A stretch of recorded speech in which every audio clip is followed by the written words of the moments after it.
Hello and welcome back to Talking Wednesday on a week where I think we've recorded 3 podcasts. So this is fun. We're just keeping the podcast coming because there's lots of news coming out. So the order is completely gone. This is supposed to be Monday's podcast, Tuesday's podcast. So if there's not a podcast then, and we've not announced a manager, which is probably the reason we will have a podcast then, there won't be a podcast there. This is that podcast, but this is basically a way of us getting ahead of everything to make sure that we're still talking about what's relevant, and that is today the fixtures in the fan forum and the likes. It's James, joined by Jack this week because Jake's basically took it himself out after going to get the away shirt. I bet he's currently filming an away shirt review as we speak, and is probably going to have a nice nap. But Jack, how are you? I'm good. I'm good. I'm good, but to do with Sheffield Wednesday, I'm absolutely I don't know what's going on. It feels a bit like an implosion. And I just wanted to Great timing for that reference there, Jack. I know, well done. because at the time of recording, we just found out unfortunate news about the submarine that was around the Titanic wreckage, and rest in peace to the 5 souls that sadly were lost on that. I didn't even realize. You know when you start saying something and then as the words come out of your mouth, you go, "Oh no, I'm sounding like I'm referencing something here that's very relevant." I genuinely thought you were doing a tongue-in-cheek sort of like, really sort of like, "Oh, this is me with my top-level comedy." Is it too soon? 5 people were unalived, James. I'd not joke about that until, possibly ever. All right. I'm not a heartless sod, all right? Anyway, I think the whole internet has kind of gone round that. It's very, very sad, but also what were they doing? Yeah. And that's the thing at the minute. It's one of those that collective sort of like, this is madness. But exactly. Yes, what's also kind of funny, by the way, both managers that managed the teams in the playoff final have now not in those jobs. Yeah. Both teams that were in the League One playoff final have not got a manager anymore. Jack, currently. Less than a month ago, we were doing that whole playoff run. Oh. It feels so long ago now. You were like in a hotel room with me wanting to kill you because you were snoring so loud less than a month ago. And now look where Sheffield Wednesday are. This was in Wembley, by the way, for people who have joined since then. We went down to Wembley together. Yes. Yeah. But yes. How are you, James? Thank you for asking. This time. because Sophie had a go at us off air for not asking you last time. How are you, James? She didn't actually directly say anything. She was more just sort of like making a tongue-in-cheek comment of, I did ask you how your week was. And I was like, no, they didn't. Selfish people. Well, we're asking now, James. We want to know. The people demand answers. I wasn't very well for like Tuesday, Wednesday. As you can probably see when I did the shorts, I was getting a bit breathless. I was quite poorly, so I just kind of like filmed like a 60-second video and then put the phone down. Otherwise, I'd have probably done like a big thing on the Steven Gerrard links and things like that. But we're not doing that at all. I am half tempted to put some bait in this podcast later for the breakout, just purely because that person who very clearly made up a text to bait the Paul Ince thing on Twitter, which was kind of fun, and people just went for it straight away. Yeah, right. And then it's one of those things where I'm like, this is very obvious bait, but a lot of people are falling for it, and I'm like, if we do a breakout, it would probably bang views and do very, very well. But it's also a case of, would then people think we bought into the bait? But also, as the Sheffield Wednesday cycle is going, this podcast, even though it's very fresh, might be out of date by the time it even hits feeds, because we could announce a manager at any minute at the time of recording, because that's just the way this club's going this week.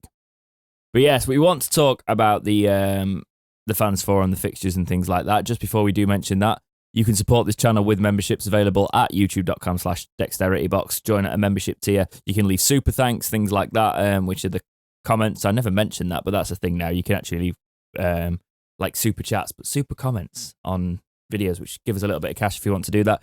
Membership options also unlock the Discord access. So if you want to be part of the Talking Wednesday Discord, you can go there. Follow the socials at Talking Wed. We're going to be ramping up that a little bit more, actually. I'm going to be putting Jack to work with some more socials soon. So that'll be fun. And you can leave us nice reviews on Spotify, Apple Podcasts, all the sort of podcast services, Podchaser. Go and do that if you've not done that already, and we will be reading them out. So the fixtures are out, and the first match for Sheffield Wednesday will be at home on the 4th of August to Southampton under the Sky cameras. We've then got Hull City, Preston North End and Cardiff City, followed by Leeds United, and that's our first 5 fixtures. What do you think to those, Jack? That is a very difficult start, isn't it? I would say. Well, speaking in the current sense of the 14-man squad and managerless and coachless Sheffield Wednesday, I think that's a very difficult start, but that could change depending on who we get in, both player and staff-wise. But Southampton, the first game at home of the season. Oh, that's not what I wanted to read. Quite frankly, I wanted to see somebody like a Stoke or a QPR or somebody like that. I didn't want to go in with the freshly relegated side. First game of the season. That's either going to go very well in our favour or it's disastrously wrong. I can't see like a 0-0, 1-1 draw in that one. So, it's it is going to be a new manager's first match against the new manager's first match. So They can go either way. Oh, yeah. So we don't know how that's going to respond for either club. And we also don't know what we're going to we don't even know what players we're going to have at that point. There's all sorts going off at the minute. The one thing I am quite happy about is there's going to be a lot of Talking Wednesday, Dexterity Box, maybe even a little bit of Punk Chef stuff if we can get some collaboration stuff going on there. We're going to have a meeting about all of that soon for those early fixtures especially, and then going through. The fixtures actually line up quite nicely this year in terms of being able to... We thought we were going to have stability. And it's Jack. It's all gone out the window. It's anyway, sorry to interrupt. Carry on. It's not ideal, is it? But no. There we are. We've got the Christmas fixtures are Coventry City on Boxing Day. On the 23rd, it's Cardiff at home. And then we've got Preston on the New Year's ones go like this. So the 29th is Preston, and then on the 1st we've got Hull at home. So New Year's Day is Hull. I never go to New Year's fixtures. That's usually because it's too painful. But I'm an adult now. Maybe I won't be a degenerate at New Year's. Too painful because of the headaches. Yes, nice. Yeah, because it's funny because I could see us going, "Hey, Jack, should we go to that home match on New Year's Day?" And then I fully plan on being a degenerate. I'm sorry. You fully disappear. Yeah. Yeah. That could be great for content. Oh yeah. Like me rocking, me rocking the usually up to like pessimistic one is actually quite lively, and me, the usually like optimistic one, is in a dreadful mood and is just constantly rocking back and forth, going, "No, the headaches, please stop." You trying not to throw up next to me. That could be a laugh, actually. Yeah. Never say never. We will see. Yeah. But yeah. I think Sunderland on the last day of the season as well is obviously, that could be crucial depending on where we end up. How are you feeling like looking at those after the first 5 fixtures? Where do you think we're going to be sat if you're just going to make a stab in the dark? Mid-table. I think this, well, we're going to talk about it obviously, but like as things stand right now, and again, it could change. We never know what the bloody hell is going to happen with this club, but this could change in the next sort of 72 hours or something like that upon time of recording. But I honestly don't think that this top 6 finish dream of Chancery's for this upcoming season is a realistic target, because look at this league. It's not a NAF championship league like it might have been the last year or the year before that. This is a very, very competitive league this year. Very scary looking one for newly promoted sides. And we need to stop thinking that we were the same established championship club we were a few years ago, because we're a newly promoted side now. It's a fresh look Sheffield Wednesday but now. Top 6. And it's top 6, Jack. Top 6. Go for top 6. Again, we can only get there if we invest correctly. And on the last couple of years, well, even before that as well, actually, to a degree, we haven't invested really anything. So it's, on the field, I should say, we've invested infrastructurally in some places, but we need to show intent with who we sign and with the manager and the staff that we bring in. Otherwise, if we just go on the cheap, then it's 70% likely to not work out as a top 6 finish, and more like we're going to be lucky to avoid relegation or just finish mid-table, I think.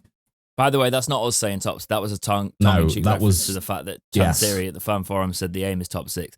I get the ambition and I get what you're saying, but it's very difficult when you have you've just sacked a manager. Well, not sacked a manager, but let's just get into that fans forum, right? Okay, yes. So we're gonna utilize, just because it's all neat and nicely in an order, we're gonna utilize. We've got the Yorkshire Live feed from there, and we're just gonna pull some key moments and key quotes out of what has been said. Okay, so it started very much on the defensive, and when I was sort of going along with this, I was like, He starts talking about there's no point fans coming with agendas and things like that, and I could see all of that, but immediately he goes on the defensive, and it sets up sort of like, okay, this is going to be a bit cagey. Did you get that vibe? Yes, I did. As soon as he opened with that and didn't open with openness, I'm here to answer your questions and stuff. We've not had this. More basically, he started immediately on the defensive, and I thought this is going to be a train wreck. As soon as that was announced as the first key talking point on Twitter at the time, I was like, oh no, it's going to be just like the last one, isn't it? There's going to be arguments. There's going to be, oh no, this isn't going to go the way we think. And that's exactly what happened, I think. Well, he said that, so the question was raised about Darren Moore. And we all thought we'd get sort of like some clarification. That's why this fans forum was quite an exciting thing. Like, oh, we're going to hear more about it. He says the following: "It's not complicated, and it happens in football. Coaches come and go. This is normal. I can't talk much because I promised him I will not say anything. If he says first, then I will say it. If you want more info, maybe go and ask him. We have a good relationship still. After the game at Wembley, he went on holiday and then came back last week. We had a meeting. It's nothing different. It's football. We still have a good relationship." And then he talks about him coming to watch it with him. And he keeps reiterating that a coach leaving is normal. So, since after the fans forum, Darren Moore has refused to comment on this and says he only wants to look forward. There's kind of a debate over, is this an acceptable thing? Because it's obviously between two men and, not wanting two friends that don't want to sour the relationship by dragging up kind of nitty-gritty details that might paint either party in a bad light, that sort of thing. Exactly, yeah. But the side I want to present to that is there's a representation of a football club with like a massive fan base, I use the word, but you know what I mean, lots of people that want to know what's actually happening. And unless it's something very, very, very personal, which it doesn't seem like it is. It seems like a disagreement. If it is something personal, I completely understand here, but you've got to say that. You've got to say it's a personal thing, which is what makes me think it's not. I do think there is a little bit more that fans are in... It's very hard using the word entitled to with anything, but you are entitled to some sort of explanation rather than coaches come and go, in my opinion, because we're just left in the dark completely about it. I think to a degree, it's probably, if it doesn't give away any secrets of how the business is run from a standpoint where some other external party can use that against Wednesday and try and derail them somehow, then those sort of details absolutely keep out of the public eye. But if it's stuff like this, that's sort of like a transparency thing, just effectively to keep your own reputation sort of intact, or in like a more to be seen as an integrity thing. Like, yes, well, this is what's happened. We're not going to hide that. It's a difficult one because obviously in the past there's been the national news articles that came out a few years ago in that relegation season that were all attacking Chancery. That sort of thing has meant that now I think a lot more people want to know very fine details of how the club is being run. Whereas had that all not happened, nobody would care. This would just be like, okay, it's fine, he's left, whatever. But because of the turbulent couple of years leading up to League One, I think that's why more people are wanting to know more details that possibly wouldn't be asked about if anything else had happened. Does that make sense? Yeah, I think it's like more a politician there, didn't I? But anyway, no, it's fine. I think it's just a case of it would have been nice to have a straight answer, and I think that's the bottom line on that. But I also respect that not everything should be public knowledge, because if everything was public knowledge, then it wouldn't be able to function properly as a business or whatever, you know? Here's where I started to worry, though. He says, we will have a new coach soon. I'll try before the players come back in. In the Championship, it's more difficult than League One. It's easier to recruit faster in League One. Majority of the players on the home are on holiday at the moment. Please be more patient. And he starts talking about... So that's immediately where he's like, oh, no. We thought there might be a plan in place at this point. We thought Carlos might be walking onto the stage. We thought that, there might be all sorts. This must have happened with some sort of plan in place. This is where you go, oh, God, there's no plan. No, yeah. And at this point, all my remaining optimism just went. I was like, oh no, we've managed to somehow go from being in a great position with great momentum and great feeling around the club, and it's all gone. It's all just crashed. Even the small amount of hope there. And he just talked. I think it's very difficult when the media are obviously writing it and fans are inferring it. So, because he sort of joked about, because he spoke to Bannon, and Bannon sort of like made a joke about being a head coming in and taking training and stuff like Player that. Manager and all that, When he said that sort of thing, he said that jovially, and it doesn't always come across in text. But this was a sign that there was no plan in place. Did that concern you as much as it concerned me? And obviously still we're in that process. Yes. And it's as well, just go like as the evening went on, I think a couple of people questioned about the plan and why there's no long-term plan, and Chancery almost took this stance of like, well, you can't really have a long-term plan in football because anything happens at a moment's notice.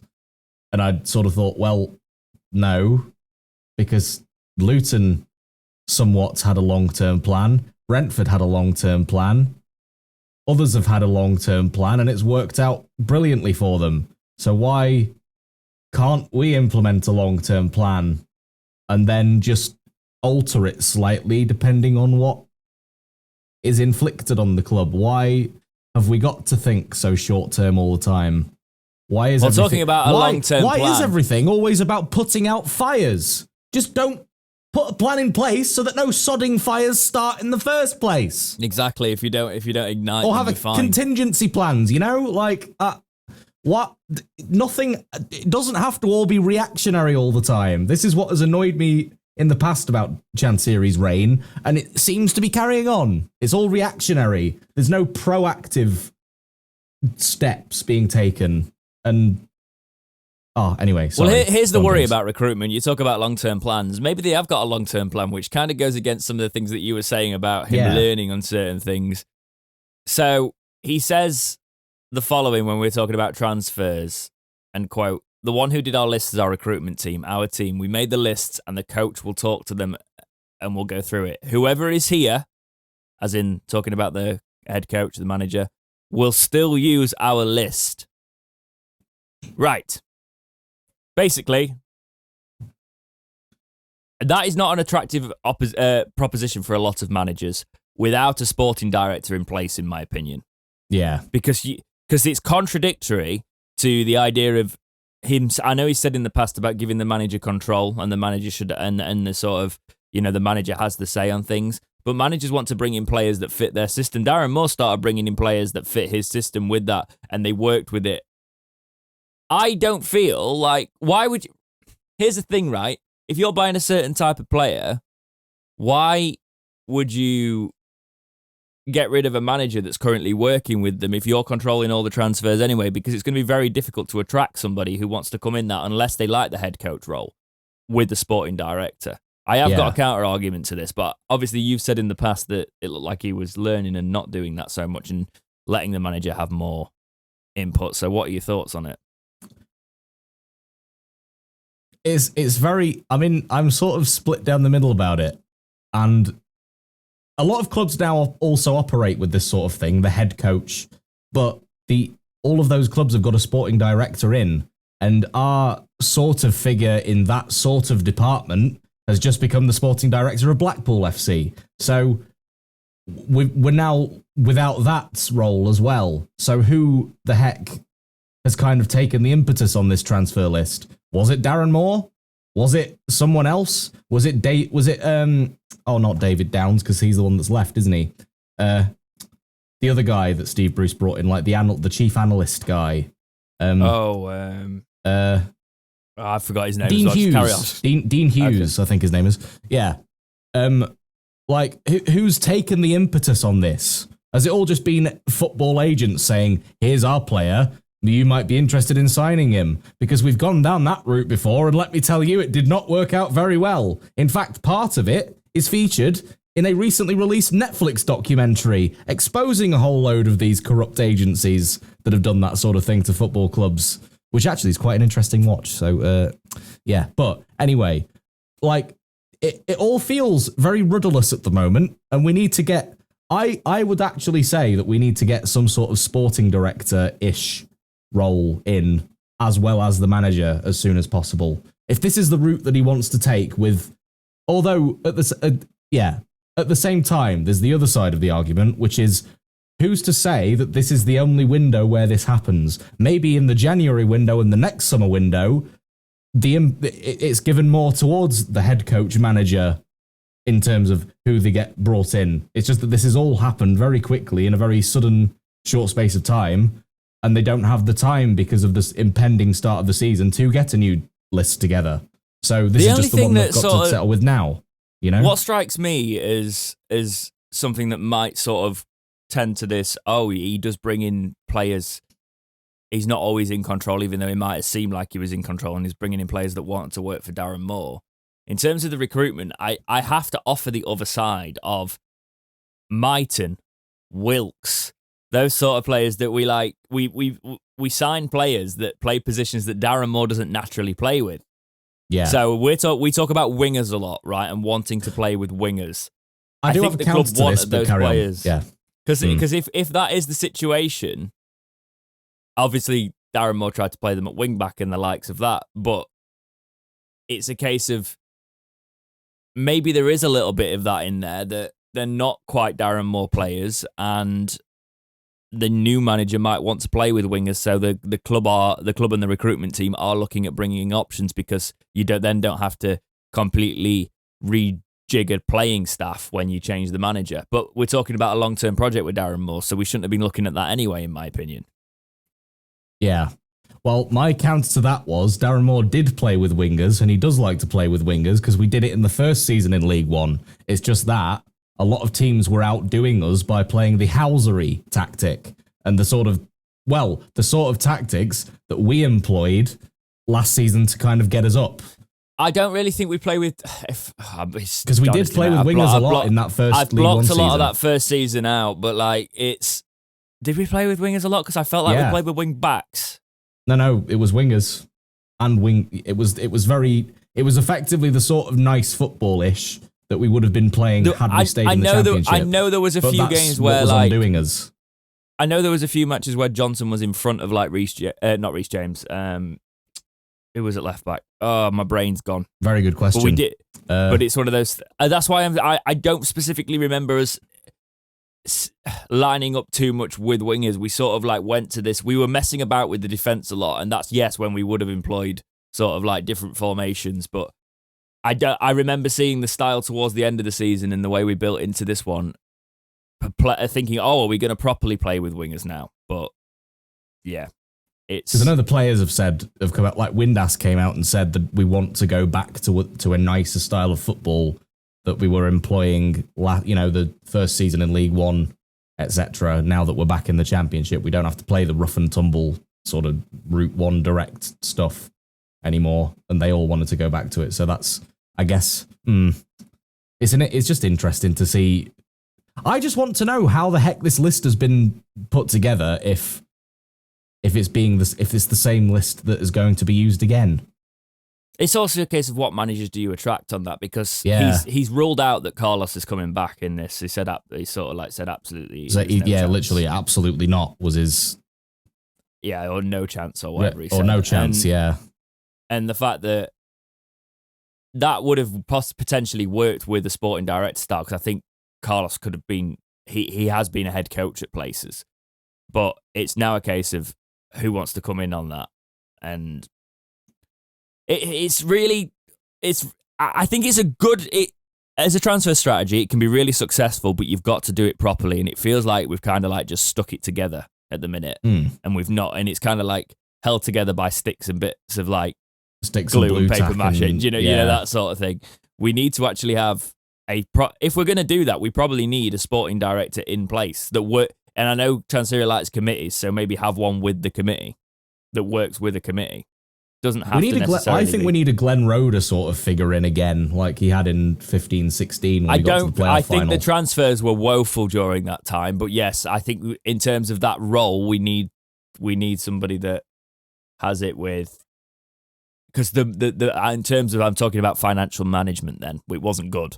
Some great players came in, obviously, but It's interesting, isn't it? The best players that we brought in during that time were sort of the ones that we, like Barry Bannon on a free, the ones that we spent a lot of money on. The only player in recent history that we've spent money on that I actually think was a good player that worked was for Forestieri.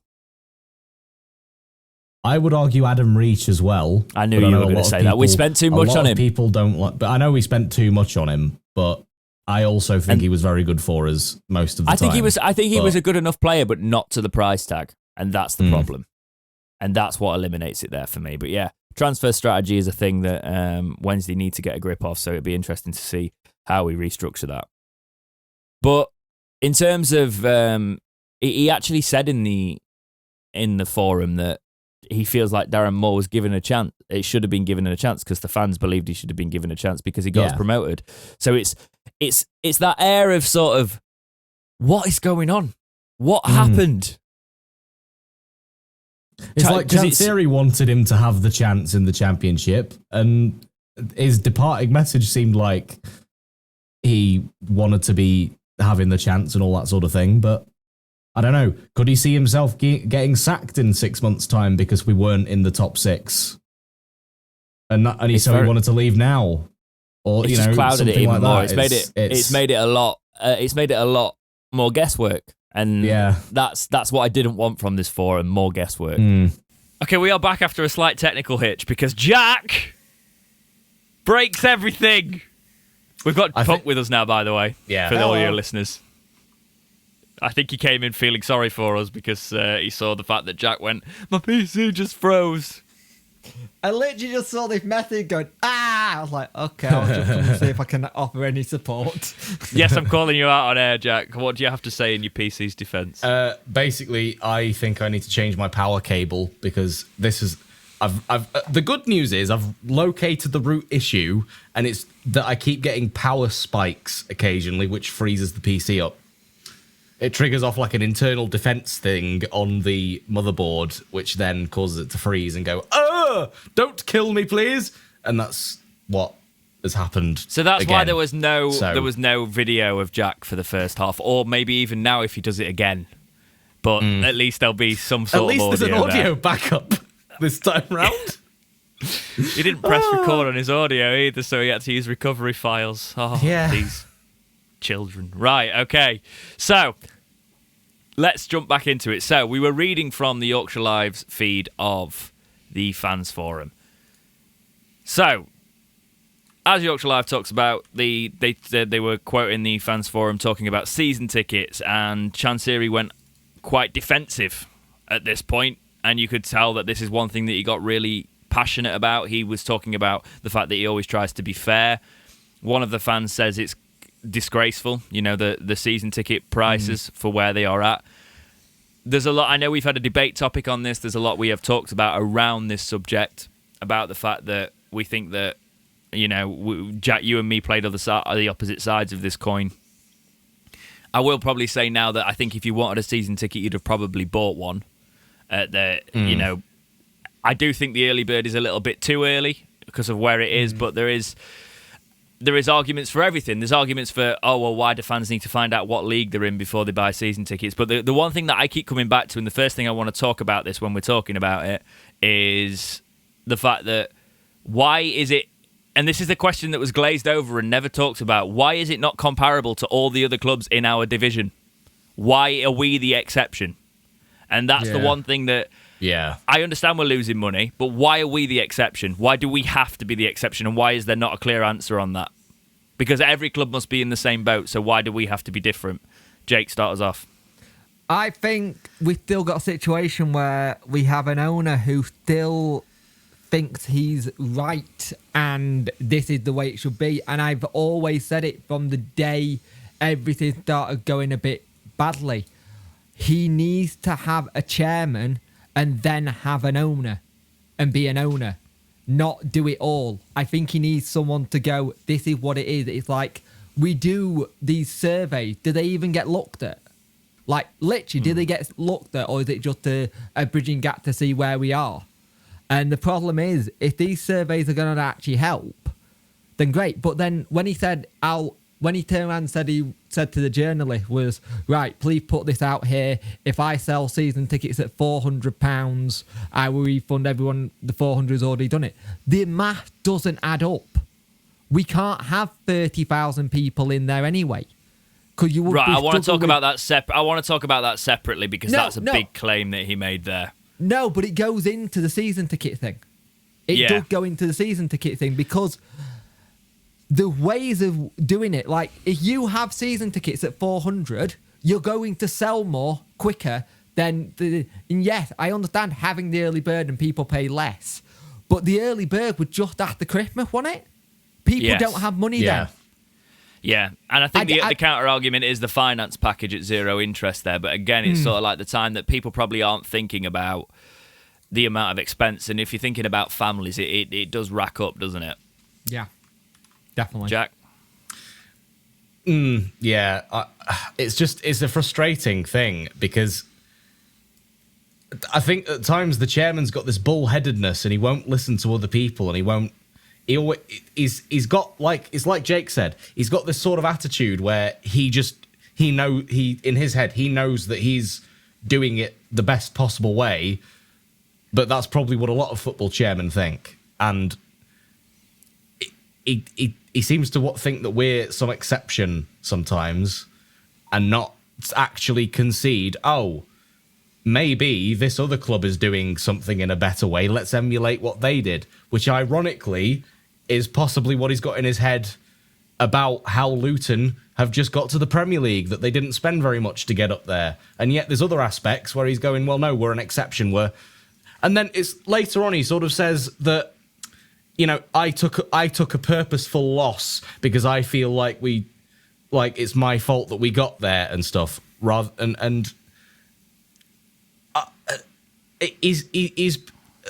whole forum, there was a weird vibe that he was giving off about it's me versus all of you, rather than we're all in this together. I think when we inferred that, we're reading it, aren't we? And it's a case we're reading it, and I think he's willing to listen. I do think he's willing to listen to have that conversation, but he obviously has to do that through, sort of like a bit of a broken language barrier. Yeah. It's very difficult when you're trying to present the argument there. I think the big thing that a lot of people are missing is the fact that it's the match day prices that are caused by this. Okay. Yeah. It's rumoured or something we've sold around 20,000 season tickets, isn't it? And I know a lot of those were done at early bird. So a lot of them were done with people trying to get tickets for Wembley. Yes. Yes, that as well. People trying to get through the loophole of, next year's season ticket holders can get tickets earlier for Wembley and stuff. So loads of people bought a season ticket with no intention of going next year, with the season ticket. There is a reality, right, where I think it's the individual match day prices that are the concerning ones, because then you end up looking like 40 quid tickets, and ticket rises. And that's the problem. If you do have a lot of season tickets on the cheap, people who want to just go will be paying a fortune to meet the quota. And what we've got now is we've got the worst of both worlds: expensive season tickets and expensive pay on the day matches. Yeah. So it's sort of and that's because he's trying to cover all lost bases by, if he can get in a few thousand of the people paying on the gate, that will compensate for the fact that he sold tickets at what he deems as a low price at early bird. But then it's sort of he makes this outrageous claim that he will drop every season ticket to 400 quid if he sells 30,000 of them, which is one of those things that almost, for me, that's weird, because it almost eliminates anybody paying. That could backfire, because people will buy them for the sake of it, and that's fine financially, that will support the club, but it sort of eliminates people paying on the day, and because our capacity is being cut severely as well. Yep. I like the sentiment behind that, but do you think that's sort of just something that's probably said out of passion, maybe, at the time when he was on the defensive? I think the problem with this fan forum in its whole was he hasn't done one for 5 years, let's put it that way.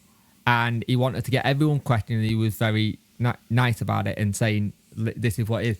And I think if you're going to want to do fan forums again, they have to be once a month, but they need to be done into sections of 10 people or 20 people, not a massive room of 50 or 60, where I think you'll get a better, wider range of questions, where it's more concise instead of everyone trying to have a say. Does that make sense? And again, I think some of it was down to broken English, and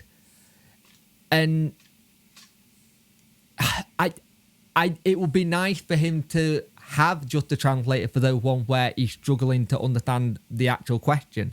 But I think the whole situation is that you can tell he's so looking to recoup losses and stuff like that. But again, if you're a business owner, you take on those losses. We are a business. We are not a charity. I know people hate this term, and in business, he's the person that owns it. He's the person who's looking after the club for us, let's put it that way. But he still owns it. He's the one still paying the staff. He's the one still paying the electric. He's the one paying this. And yet, if your overheads are too expensive, we need to be finding ways to bring them down. Like the LEDs on the roof is finally happening. If he's going through with putting solar panels on, that'll help. They are looking at ways, but you can't keep it going back to us. You have to take not responsibility, but also accept that it's a business. Businesses lose and make money. Football businesses massively lose money. And I don't think he still grasped that it's a football business and not a normal business. Jack? See, I'm also in a sort of camp where, and I'm really putting my tin hat on for this as well, just to bring it back to this claim he made. Sure, it was impassioned, but I just don't think the fan base would do it anyway. I'm sorry to say that.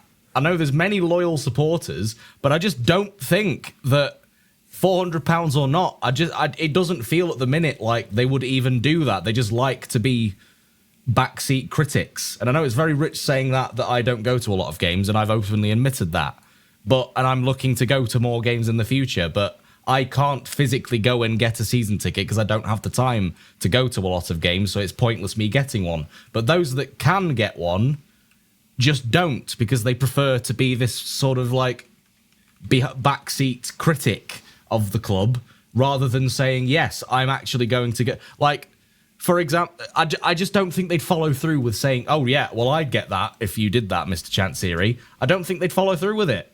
There's a lot of fans. Yeah, and I'm happy to lay down that gauntlet, I do have that side of it. I do feel like that's even if he did say, accurate. Look, for this season, I'll be a man of my word, season tickets, 400 quid, go get them. And I don't think as many people would get them. So it would just prove his point about why they need to be a certain price. But I'm happy to be wrong. Please make me wrong. But I just sort of feel like our fan base still wouldn't go for it because they like to criticize rather than show a bit of impetus. Because if they didn't like how it was being run, that nobody would buy a season ticket or a ticket. But they still do. So it's just this weird... He's thrown down a gauntlet now by saying, basically, I'm doing the maths on it, right? And he's basically saying that we need to make 12 million a year on gate receipts. Because he's just said £400 for 30,000 tickets, 12 million a year, right? Yeah. I'm doing like an average of the early bird prices now, because the early bird prices at the cheapest for an adult on the cop were $395, North Stand $485, $535. This is not an accurate average, but it'll be closer. I've probably been a little bit conservative on this one. Let's say £450 the average season ticket. Okay. Actually, no, because there'll be kids in there and under 25. So let's do it 400 because then that averages it out over the top, okay? And then we take that and we say we sold the 18,000 of them. We'll forget the people on the mad rush, right? That means that we make around 7.2 million off the early bird season tickets, which leaves us with about 5 million to fetch. Now, if you have tickets and they sell for an average of 36 odd quid, you're making around 3 million for the home matches. So you are making 10 million, which just falls short. So he is, if we only sell early bird season tickets, we're not reaching that 12 million target. But you would think we probably are over the course of it, which is why he's got his current pricing structure. Yeah. If 12 million is the target, there's probably more incentives to do that, and it might be finding a middle ground of it. Because how many tickets? Let me just think here. 25. So say tickets are 25 quid, right? How many home matches do you have in a season? So it's a 46-game season, isn't it? It's 23. 23, yeah. So let's say we get... If it drops to 25 quid a game, let's say 5,000 people pay, okay, on the gate. Yep. That's 2.875. So we need to up that. So... Yeah, I understand what he is saying in terms of prices if it is at that, but you would assume that we made a bit more cash flow with the Wembley people buying season tickets, people buying them at full price. There is arguments for it, but like if I'm just seeing if there is a way where we could raise... The question is, has that money already gone on expenses? The thing is, we don't know what our expensive, how much things is paying each week, every month. Had that already gone to clear a bill because of energy going up or something? It's the whole point of the fan forum is to be transparent, and we had transparency, but you don't want to know the ins and outs of everything in the club, just a little bit. You know what I mean? Yeah. I literally said this as well before you came on, Jake. I was like, certain details we don't need to know. But I never want to know the ins and outs. I just want to know, are we financially set? Are we financially stable? And is there something us as fans can do to help which doesn't rip us off at the same time?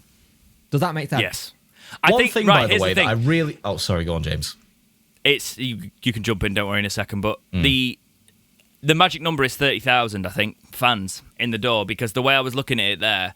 If you dropped it to 25 quid as the average of the ticket, you would make near to 6 million over the course of the season, which if we'd have sold 18,000 at early bird prices, would get you over that target, right, of 12 million that he is set with that. I reckon we have sold more. I reckon we're around, I think I've been reading that we're around 21, so that means some people who have paid top whack in there as well. So if that is the case, he could lower it. We don't have to be charging... Wouldn't a full Hillsborough at £25 a ticket, I'd say that's reasonable for a match ticket, right? Not the 30 plus that we end up with. You could try, and the fans would then have to turn up. It would be a case of you want 30,000 in there every week. So around 8 to 10k pay on the days. I reckon that would be more of an incentivized place. What were you going to say, Jack? Well, it's a broader term that really does link into the gate money and into the season tickets. But why the are we relying so much on gate receipts and season tickets as the prime income of the club? What about sponsors? Why can other clubs in the league get these? Sure, they're gambling companies or alcohol companies or whatever. But they're obviously paying more. But why are we getting these little niche, very rarely known companies to be our main headline sponsors and stuff and partners when they're clearly not giving us as much money as so many other clubs' sponsors are? And why can't we look at other revenue streams? Why is it all just on the gate receipts all the time to get all this money per year? And yes, I use the censor button. So I do. Yes, but I hope it worked because you sent me different audio feeds. I do understand that with the saying this, but you just mentioned alcohol and gambling, right? Gambling on shirts and stuff is going to be gone soon, and you can't sell a kid's shirt with gambling or that on the shirt. There's going to be so many clubs who can't have gambling sponsorship soon because it's going to be banned. Everybody's going to be in the same boat. And the problem is, there are so many different sponsors you could do. I'm surprised we don't have the host and stay somewhere, unless they're going to be on like the background or something. We thought last season, it sounded like commercial, we were doing better with getting deals in. If you remember this time last season, it was looking like the commercial deals were starting to get better. Now, we need to improve that. If that means hiring some more people to help with commercial stuff, then great. But it's how is our club being pitched to the people who are, say, sponsorships? It's how you pitch it. But I think that's the overall raises the question as well. Oh, sorry, go on. It's your delay. Why is it Jack's delay? I don't get it. You're in this little box, but it's one of those things. I think he was specifically speaking about ticket revenue. I think they look at those, obviously as a collective for profit, and I see where we're trying to look around the side of it. But I think he's very determined to get this certain match day revenue because that's directly from the fans for the actual match day experience, isn't it? And that's specifically in ticketing prices. And what I would like to propose, and people seem obsessed with refunds. I'm not talking about refunds. I think if we overhauled the membership scheme, this is something that I think we could actually profit from.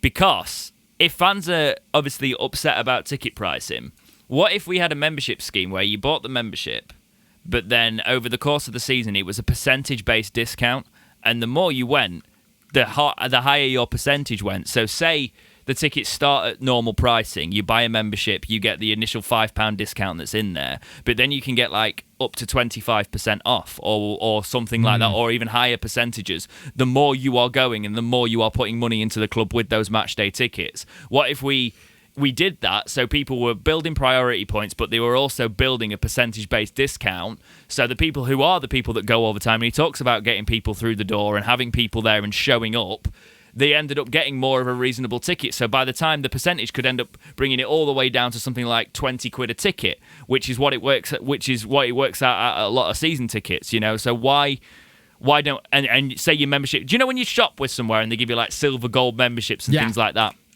And you get a discount that lasts for like 2 years once you've built a certain level. If we did stuff like that, that would be beneficial.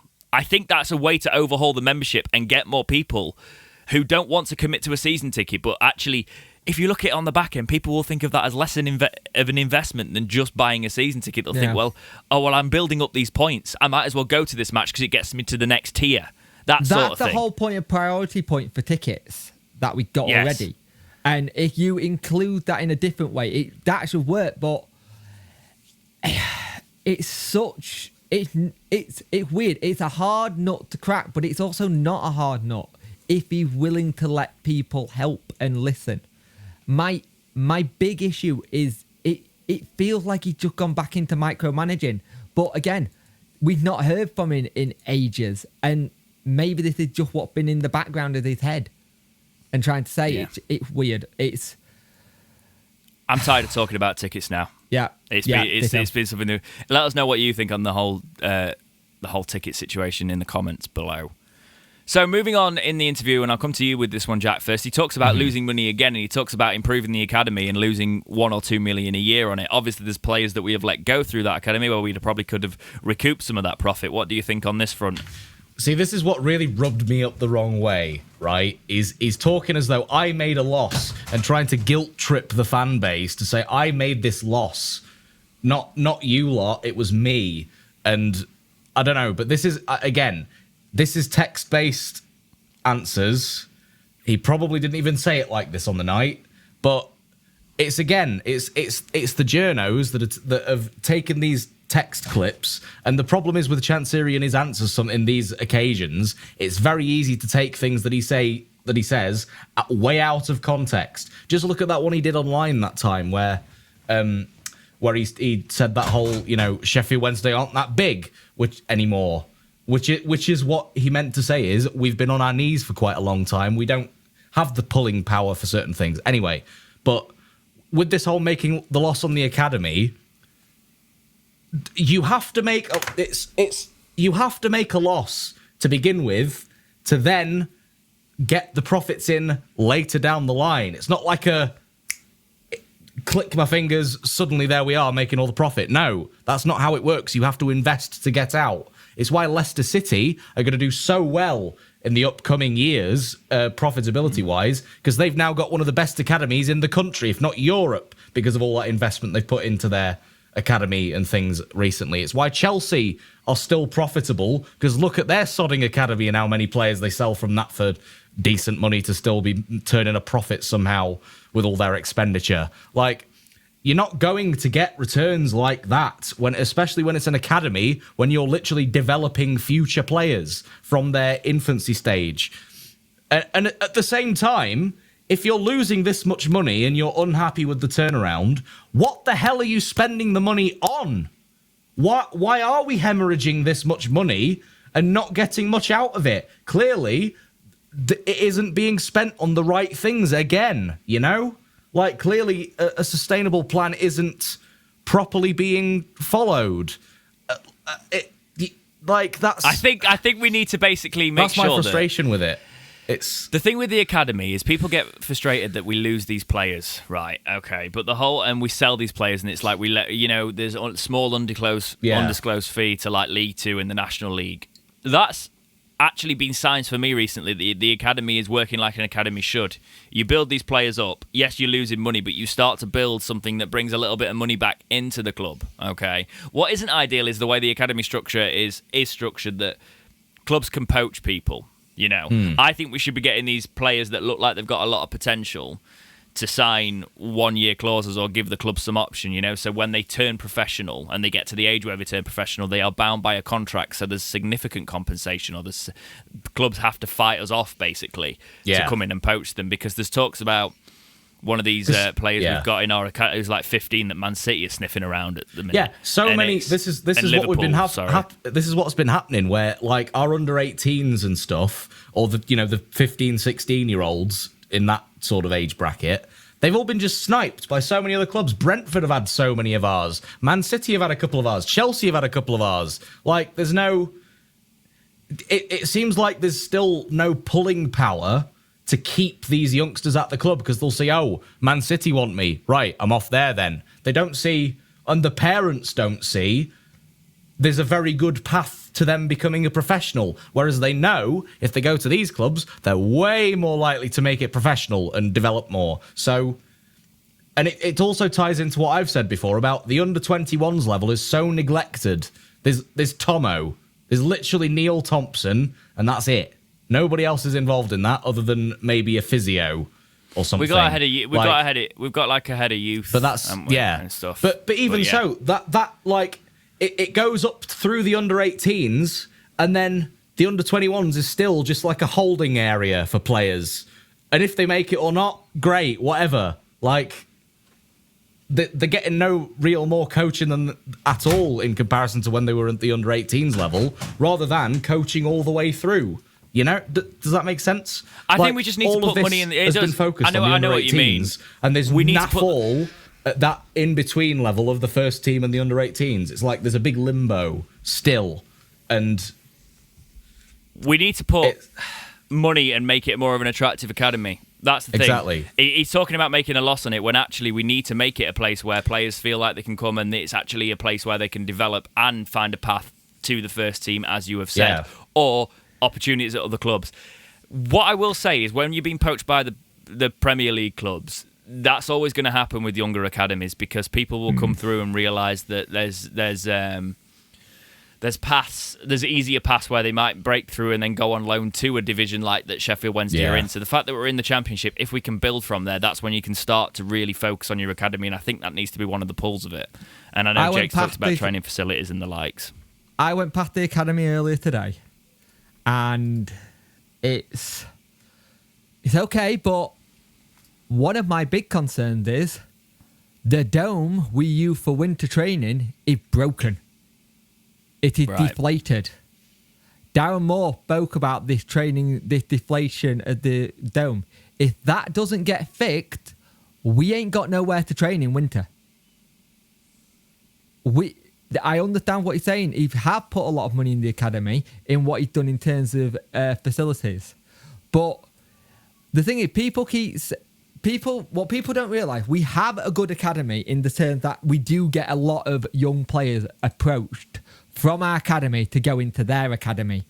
We need to start becoming the team that put those players in our own first team. If they hit 16 and they're good enough, you're in the squad, even you're on the the under bench. 21s or you're on the bench. No, you're on the bench just to bring you on for 5-10 minutes every game or something like that. So there's something there. We have one in our academy at the minute. Liverpool and Man United are looking at him.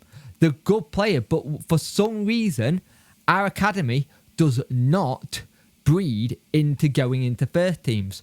Every club that you look at does well because the academy gets the player through the door, they go to first team, 22nd, 22, 23, once they get to a point where they start hopefully being good, you then get the offers in from someone higher up, you put a sell-on fee, and then if they go again, you get the sell-on fee.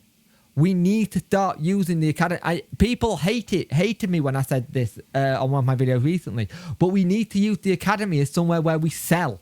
Not to just be in the squad. It needs to be something that can generate revenue. Yeah, I agree.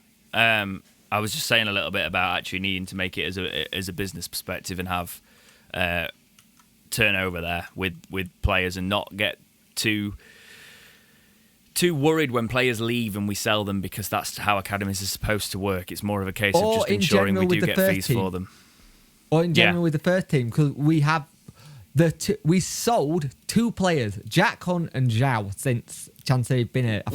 In fairness, Chansiri has said in this fans forum that he knows he needs to sell players at the right time. So, and talking about contracts actually as well. So he talked about some short-termism and long contracts. And he sort of said the fans aren't. He was sort of like saying that he's actually said fans moan at short-term deals now.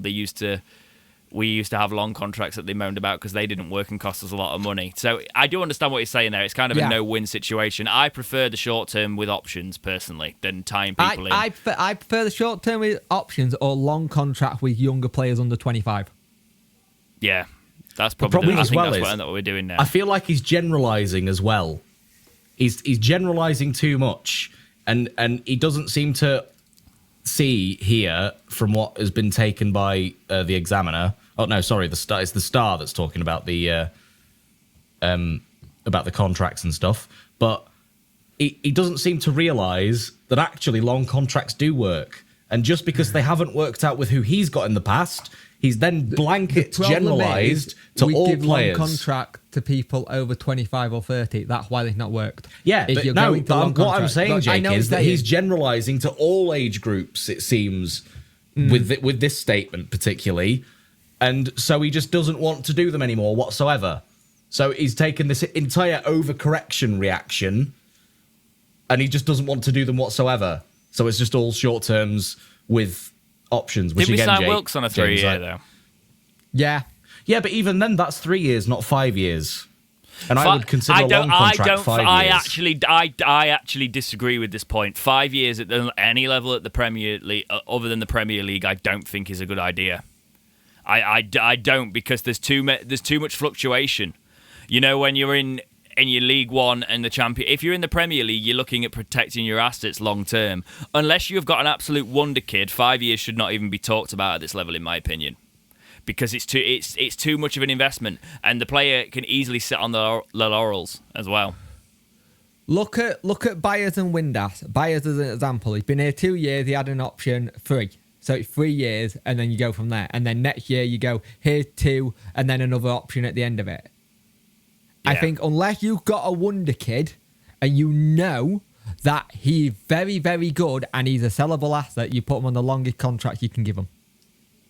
I mean, I feel like you two have misunderstood a little bit what I'm saying. I'm only saying talk about a 5-year contract to a player that's like 20, 21 years old, or 22 even. I'm not talking about a 25-year-old, here's a 5-year contract. I'm just saying... So, I know what you're saying. I know what you're saying about the ages.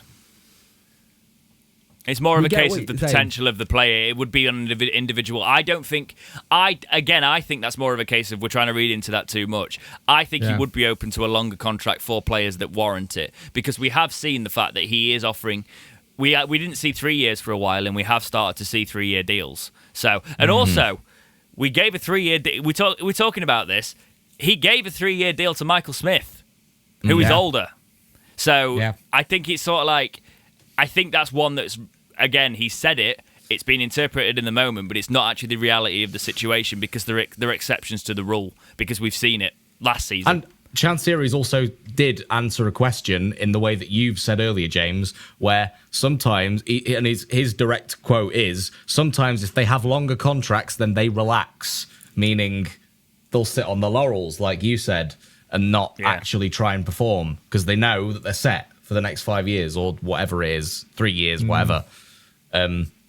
So I think you've probably agreed with Chansiri on that point as well, actually. Yeah, I don't disagree with him. I think that's the thing. I think one thing we've always tried to be on this podcast is fair. Like, he tries to be fair with the fans.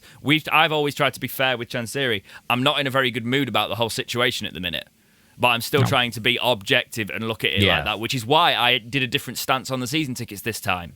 Before I actually looked into the core of the pricing structure and tried to see it from a business owner's perspective.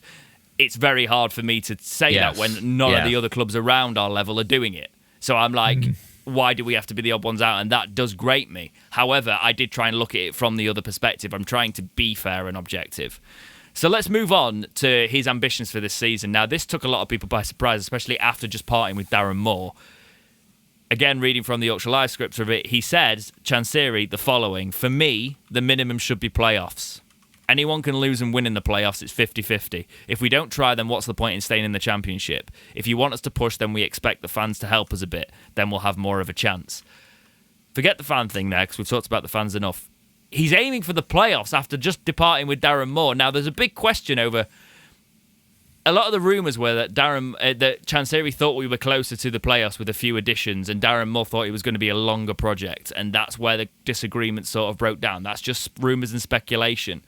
But do you think this is overly ambitious, Jack?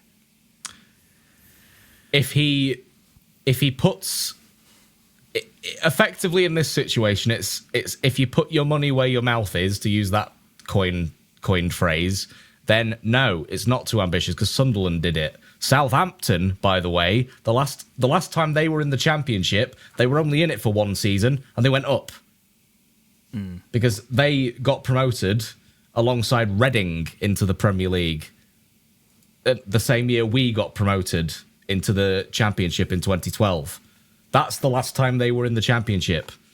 Was they literally just spent 1 year in it and went straight up from League One Championship, Premier League. That's why when we went up in 2012, if you remember, loads of the fan base were going, we're going to do a Southampton here. We're going to go straight up.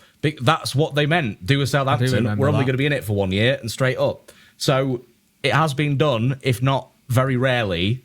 But we've also the other side of the city did add it. A bit of optimism, because I feel like I've been very negative previously. So just to add a bit of optimism, nobody thought we were going to come back against Peterborough, and we did, and we defied the odds. So I think the difference is we've got rid of the manager that did that now, and the belief. But again, it's all the intent of who we get in as the manager and the intent of who we bring in as players. And if we just end up bringing in players that look like they are the standard to just settle in the Championship for a while, then that's what we'll get.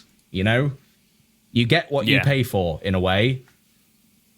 I fully believe that we need to make sure that we get this recruitment right, because he's talking about these ambitions. The thing that's worrying me is the breakdown in communication. Darren Moore and Chansiri's sort of conversation there about how to actually do that. Wilder did it with United. He had a season of stabilisation in the Championship, and then he went straight up. So it could be a case of you aim for the playoffs, and then you're trying to get out of this league. He talks about how teams tend to fall off in this league. He used a phrase that I can't really use because the word unalive on this just for some reason. Yeah, exactly. But clubs tend to do that if they're in the Championship for too long. But do you think this is just... It literally happened to us. It did. We are case in point. Do you think this is madness from Chansiri, Jake? I think he's set himself up again, which is what I don't like. When he first came in, he said, I want us in the Premier League by 2017, right? The 150th anniversary. And I think he's over-promising, and then when it under-delivers, he's setting himself up to have the attack. Realistically, if you're answering that question, it should have been every club that comes into the Championship want to go up. It's just what it is. You want to go up via the playoffs. You don't want to be in the Championship too long because you can get stagnant. The problem is, I think Darren Moore wanted to do one season of just being a stable Championship club, if that means just staying up or getting about mid-table. Second season, you start to push on with that. Maybe you look at going for a little bit of a playoff push and go from there. And then if you go up by the playoff, you're already there. And then third season, right, we're stable now. We're just going to have a crack at it and go for it, where we got the players. I think it all depends on who he gets in. I don't think Darren Moore thought that was a way of doing it. I really don't think Darren Moore thought that is not realistic with A, the players I've got, and B, whatever the budget I've got. Like the people said about the player situation, Darren Moore has agreed on the players that is on the list. This is agreement between Darren Moore and the recruitment and Chansiri. So he knows what he was getting in. So it's not an issue there, I don't think. I don't think that's the issue. I think the issue was an unrealistic target. And if it is an unrealistic target, and say he's not doing well 10 to 15 games in, he could just be told, right, you're not doing what I said, what I wanted and we wanted to do, we're going to do it. Because you look at in the League One, first season it was to try and go up. We failed that, we went playoffs. Second season, all you heard were people turning around and saying, hey, we're going to go up as champions. We didn't go up as champions. We went up via the playoffs. And if the remit was to go up as champions, he failed in that. But going up, he still managed to succeed. So I'm wondering if there'd been a kind of thing of gone, well, your goal was to get championship, but you didn't get it. But Darren Moore can come back at that and go, I wanted 4 players in January. I got 1. It swings and roundabouts. Yeah, I think we're talking about ambition, and we're talking about the fact that I think I like the ambition, but I have been very concerned recently with the strategy. So it's a case of, I love that ambition. Of course, we want to head for that. We do need to get into the Premier League. If we are going to right, tinfoil hat on, Sheffield Wednesday are clinging to our big club status, and it's mainly helped by our fan base. Look at the playoffs, right? Yep. We don't have long. I think in this next decade, it's going to fade. Yes. We need to massively do something. We need to get there. Even a promotion relegation season that will give us something again.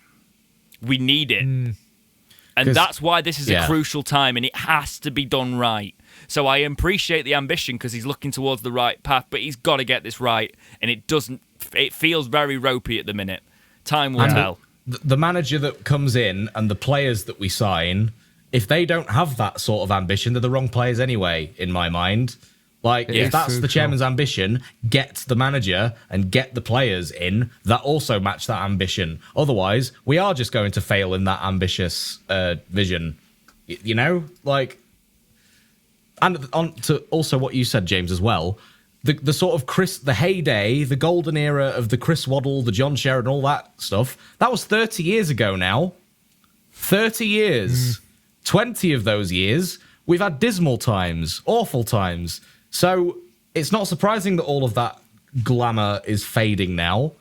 And we do need to do something. Otherwise, sadly, the other side are going to end up being seen as the big club. By some groups of fans, they already are, which is really sad. But we need to do something now. We need to stop being the weren't they great 30 years ago? We need to be great now. We need to start being they're great now. We are feared now, not respected for what we did 30 years ago. Because that can only get you so far. It's true. You know? So let's talk about players that might not be wanting to give it all for the badge, because there's one that at the time of recording this podcast, so we will just treat it like he's gone because he's having a medical today, according to The Star. This is from The Star. Sheffield Wednesday man set for medical with Owl's deal to be turned down. The Star recently reported that the 22-year-old, this is for Sayo Delbashiru for the record, had been offered two 3-year deals by Turkish Super League outfits, Antalyaspor and Hatayspor. Sorry. No. And now it looks like he's made his decision on where he'll be playing football next season. It is understood that the former Man City youngster will undergo a medical in Turkey on Friday ahead of his proposed switch, and he's set to commit long-term to Goyin Yedizi as they prepare for their 2023-2024 top flight campaign. Wednesday have offered Fizz a new deal to remain at Hillsborough, but with Darren Moore's exit this week, it's become even more unlikely he'd opt to stick around at S6 for the club's return to the Championship. So Fizz has gone, basically. Yeah. Are we too cut up about this one? Because I didn't think even with Darren Moore he was going to stick around. You know, he talked about it. So Jake, we'll start with you this time. What are your thoughts?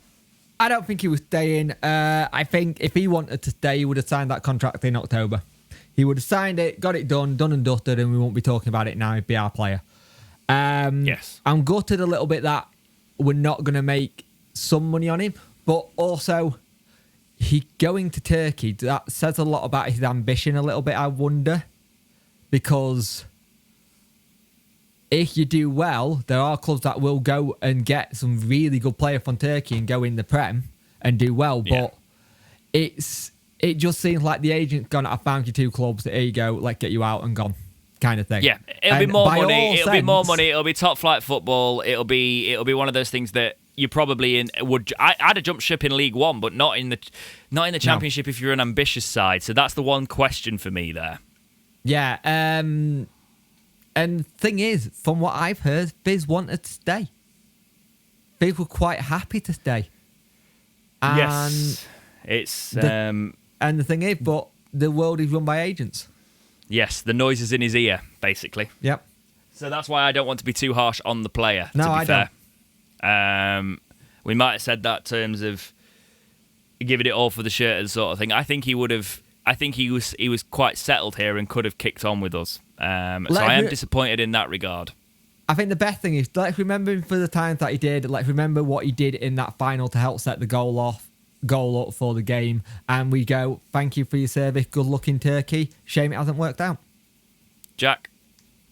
I just hope his agent enjoys the agent fee that he gets, because that's clearly what all this move's about. Is that his agent has wanted the commission to get himself a nice little, oh look, I've made a big move to a Turkish Super League side. Give me a promotion, please, agency. That's what that's all about to me. And at the same time, it with how Fizz was playing after his injury comeback, it just looked like he was half out the door anyway. So do we really want a player that wants to kind of just play like he's not too fussed anymore? Or do we want players in the door that are going to bleed blue and white, so to speak? And like, if he's gone, more power to him, good luck. But, you know, moments of brilliance amongst more consistent times of just looking like, you know, not chasing loose balls. Oh, I've lost, like he was doing, I noticed that even in the final, oh, I've lost that ball now, I'll not bother chasing it. Someone else can do that. I'll just walk to the position I'm supposed to be in. Stuff like that. His work rate was atrocious a lot of the time. And I don't want players like that sticking around if that's how they're going to be. I'm being so negative this episode, by the way. I'm so sorry. No, it's fine. It's your opinion. It's fine. Like, if players aren't going to be with the week we've had, yeah, like I just don't want players in the changing room that are going to be like that and stuff. Yeah. You know? So the one question for me was Bannon questioned him earlier in the season. I think he sort of had his head turned in terms of he was probably actually buying into what we were doing a little bit more. I think it's possibly a mistake for him footballing wise, because I think there's a player in there that the physicality of the championship with him getting more game time at Wednesday would have been really beneficial for him. I actually think he'd have probably been picked up. I think he very much could have had a career here. I don't see it in the same way that I see like Shaw and the Hurst situation. I don't treat it in that same regard, because I think he had some time with us. It's not like he's leaving when it's not like he's putting it. He could have signed a contract in January with these clubs, by the way, and he didn't, right? He waited till the end of the season to judge his options. So I've got more respect for him on that front. It's sad to see that he won't develop at Wednesday, but again, that's a wage that can be going somewhere else as we do this rebuild and rejig for the championship. So best of luck, Fizz. Didn't work out. And I do hope he has some sort of career with it, because there is a player in there. He just needs to get stuck and he just needs to get an agent that's actually got Fizz's best interests at heart and not his own pockets. So, but you can say that a lot about a lot of players, I think. Allegedly, you know. Allegedly. Moving on. But yes, I think we should start talking about managers. Okay. Where's he gone? Is he? He's gone to get a can out of his mini fridge. Oh, okay. Apologies. We've got zero water pressure. Oh dear. Oh no. And we're waiting for a call back from Yorkshire Water. Right, I'm going to do it for the clickbait, because it's okay. It's top of the odds now, because fans are silly. Well done, person on Twitter. I'm not even going to give you the credit for this. I will say something though, James. You have missed out on a player. Johnson's not coming. Johnson's not signing either. Why did you do that when I was in breakout mode? I'll go back to breakout mode in a second. Let's talk about Johnson then. Yeah, I know Johnson's not going to sign, but we don't know. The reason I'm saying we're probably going to talk about that on the next episode, because he's not. He's linked with. Who's he linked with? Who wants him? That's the one. Ironically. Ipswich want him after all that drama. So, but yeah, I think Fizz will be out the door by the time this podcast goes out. So yeah, Johnson's not going to sign either. But no. That's to be expected. But yes, let's go into the drama territory. Well done to that person on Twitter who made this up, basically, and managed to get it to the top of the Sky Bet odds. Paul Ince to be the next Sheffield Wednesday. Now. 1 to 2. 4 to 1. 1 to 2. Yes, that's why I've kind of said we have to put it in the bloody podcast now. It's not going to happen. Paul Ince is not going to be the next Sheffield Wednesday. Watch it happen now. Please Watch it happen now. Watch it happen just because he goes, oh, that might be a good idea. And it actually does happen. Don't. So basically, the way this followed, because I looked into it a little bit more, somebody basically started a tweet that looked like something that had been very, very well crafted on a phone, going, "Oh, this is Liam Dooley clearly texting about Paul Ince because Chancery's lost it, appointed Paul Ince as the next Wednesday manager. Obviously, our fan base is looking for absolutely anything at the minute, so reacted to it. Some people started lumping it on bets-wise. They started going, oh my God, panicking. People were going into it. And then that's how a rumour starts, a really well-placed thing. If you just looked at this lad's likes, he was liking all the people who were calling out the fact that he was baiting people. And I was like, you've got people on strings! Right? Paul Ince is not going to happen. Right? But if it did, for God's sake, how would you feel, Jake? I'd like to just take those elephants that are outside and just sit on them in the dawn and go and think about my life choices. That's how I feel because it just feels so depressing. Yes. I don't have anything to add, Jack. I'd want to go and sit in a bath with a certain household object that turns red, warm, and crispy. I'd just be like, well, that's it. The ambition's gone all over again. Here we are. And also, the thing to go back to, you want top 6, DC? You want top 6 and you want to hire a manager that didn't work for 5 years and then has just managed an absolute dumpster fire of a situation unsuccessfully. Okay, great. Oh, please don't hire Paul Ince. Please. His tactics aren't even nice. His tactics are dirty. Quality, he hires lump it forward. He hires like really old has-beens. We've been through that era of Sheffield Wednesday. We don't want it again. He's not better than Darren Moore either, which is why I was like, yeah, that's. This is why you've been managed to come up with believable bait that people will jump on, and now we're covering it on the podcast. Hats off to like make bait like this good. Hats off. It takes some real skill to actually orchestrate actual legitimate betting odd companies to think, yes, oh my God, Paul Ince, we'll stick him at the top of our rates list. Oh, yes. God, it's so I must say, the reason we're speaking with such confidence is because we usually hear things as well, and this is obviously something that was completely different. So, if it has, this is... Can you imagine if it had? This would be behind everything we have heard. So... Yep.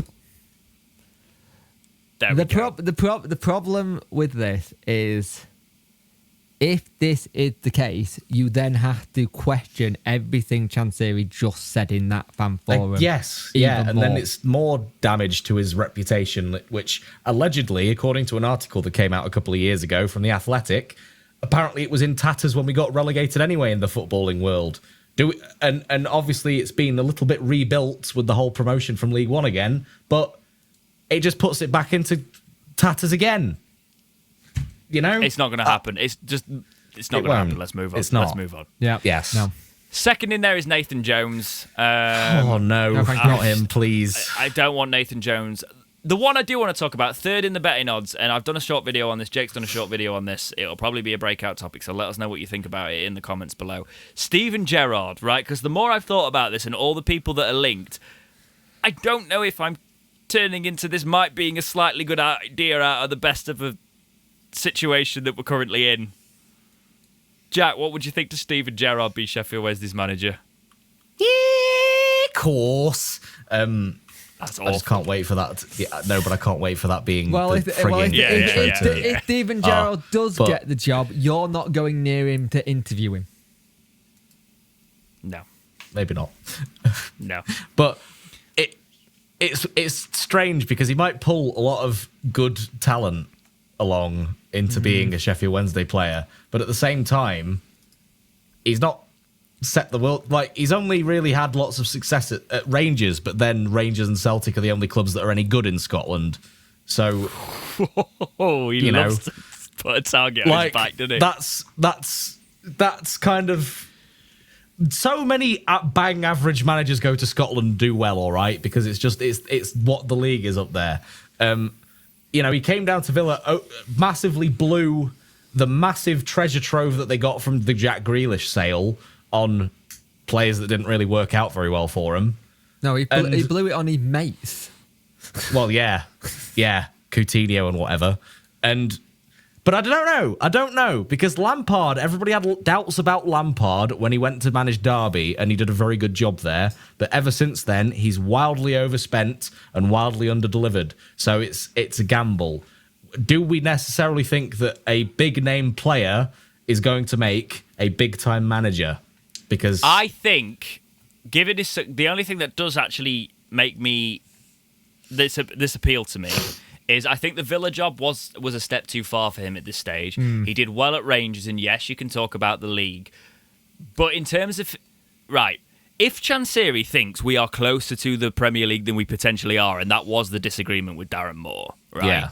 Having a manager like Gerrard come in, this is probably a better level for him to start at. He probably doesn't need to drop to League One. He could probably drop to the Championship, and a club that is a project. With his contact book, we are probably closer with a manager like Gerrard than we would be given the circumstances, because he could come in, he could get some bloody good loans, and that's where it's going to come down to. Good loans to bolster to this squad and get us closer to where Chansiri says he thinks we're going to be this season. That's why I see this being more of a logistical signing, because of the project and the fact that there is somebody that is coming in, was a big-time player, and can use that to sway younger players and bring more of that growth into the club for a project. Jake? I agree with all that. My only thing is, I don't know how a person who has someone very close to what happened at our stadium, who lost a family member, can look at that stadium every time and manage. That's the only thing that gets me. There's that side of it. I don't really want to talk about that side of it. I want to talk about the footballing side of it. But I completely get what you're saying. It depends on... I think that would be very much a case of him. If he can separate that for his job... If you're going on the football side, I think it would be a good appointment. I think you would have to see what funds Chansiri would put into it as well. See what happened. He did very good with Liverpool Youth Academy. Probably would still know some people there. No, Villa got a good academy as well, so you've got the link there. If football isn't that bad to watch either, it's actually decent. And if you wanted a manager that wanted to have a go at players when it wasn't going right, well, the one thing that you can say, he will give them a rocket up the backside. I think the thing you've got is, this would be a really good job for him, but also remember one thing.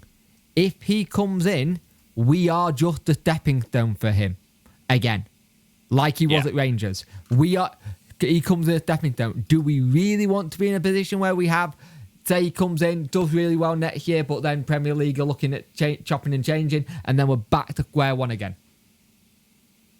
Well, I think if it's short-termism, isn't it? So if he can get us to the playoffs and we can manage to chance something, I'd take that.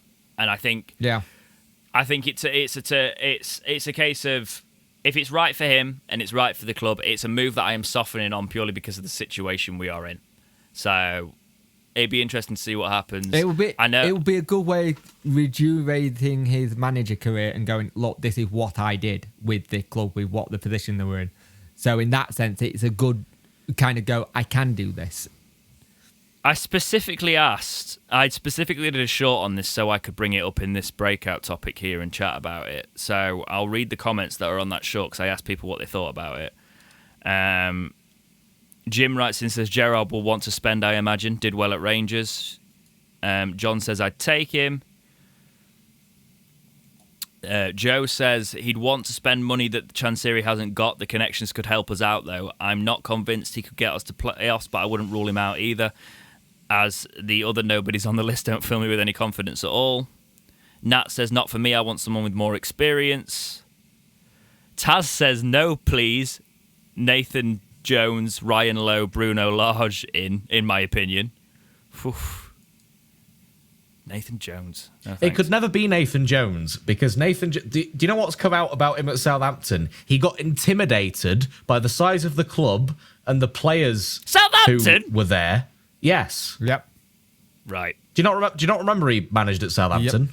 No, I was saying, did you intimidated by the size of the... By the way, same story as when he was at Stoke. He got intimidated by the size of the club, and he got intimidated by the players that were in those dressing rooms, sort of saying, "I've got no right to tell you how you should be playing football. You know, it's all on you, and I just want you to respect kind of where I'd want to take this." And he didn't give them any sort of plan, and there was no like leadership with him. And it'd be the same if he came to Sheffield Wednesday.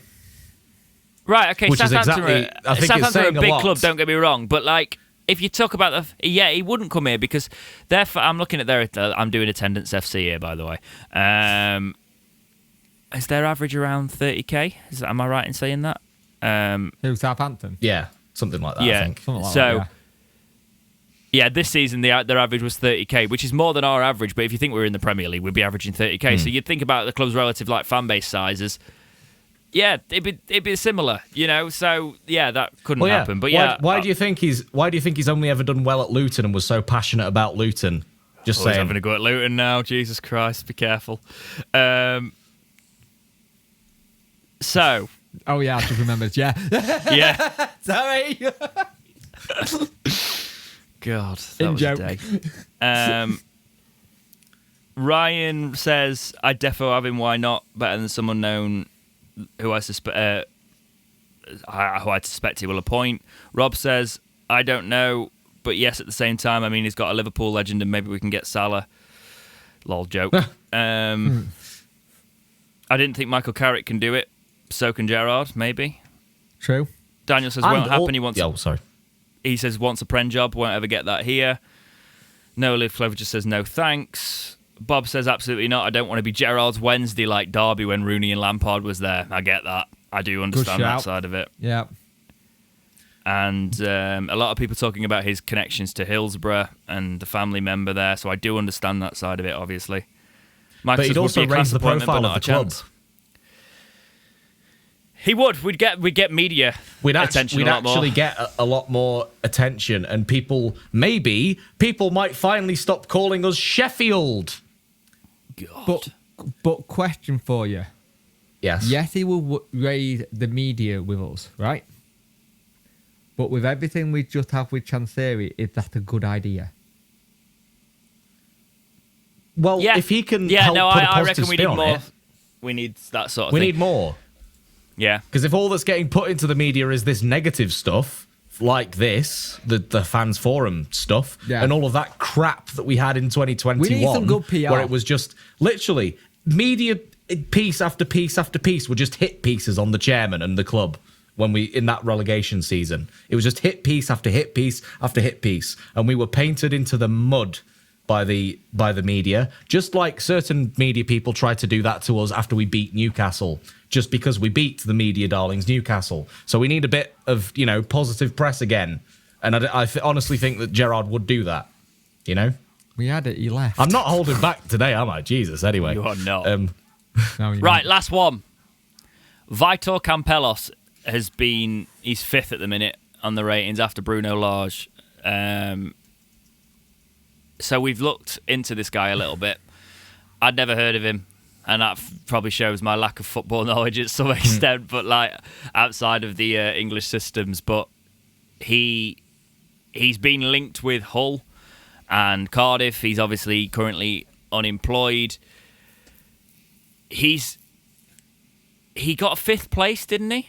Yep. Or no, he's he got 7th place in the Seventh Portuguese place, Premier and- League. And he couldn't Yes. do it because of And- the owner didn't register him. Yeah. Effectively, he has done to a club in Portugal what Rob Edwards has done with Luton. Except, before that, and then he's got them even more in an unlikely turn of events into 7th place and into Europe. But they only didn't go to Europe to the Conference League that West Ham won. They only didn't go to that because their club owner forgot to register them. So they didn't go. Because probably their club owner was not expecting to ever be in a position anytime soon to be in Europe. But there they were, thanks to that man. So, despite a lot of our fans saying he's a nobody, he's actually done something quite remarkable in Portugal. He beat But is this the Benfica move well. we want? Do we want an unknown in this league? Because Carlos obviously worked to an extent, but do we need that right now when we're looking at stability at Sheffield Wednesday, Jake? Not really, we need someone who can come in and kind of already know the league, not need to be someone who had to know what it's about. But it kind of does make sense. Like in formations, he normally plays with a 4-4-1-1. He's had a decent-ish record at clubs that he's been at, and the thing is, it's one of the ones he does want to get into English football. It sounds like that. He can speak fluent English as well, so you don't have the language barrier there, which was my first kind of little thing that might be an issue. It will be a big gamble, and it goes back to, we know Chancery like to be a bit of a gambler at times. If this worked, then great.